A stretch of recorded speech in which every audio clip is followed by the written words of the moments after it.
মহুয়া মৈত্র কৃষ্ণনগরের সাংসদ, উনি কেমন বাচ্চাদের মতো হয়ে গিয়েছেন, বাচ্চাদের মতো কথা বলছেন।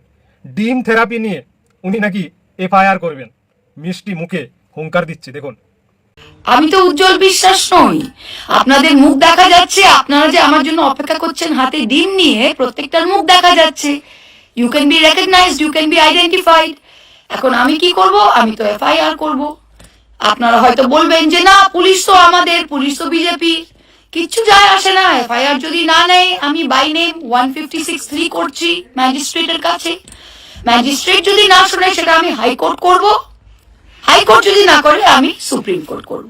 তাই প্রত্যেকটা মহিলা, আপনারা যে ডিম নিয়ে 2 মিনিটের জন্য হিরোইন হতে সেজেছিলেন, আপনাদের কিন্তু আগামী 3 বছর কোর্টে হাজিরা দিতে হবে।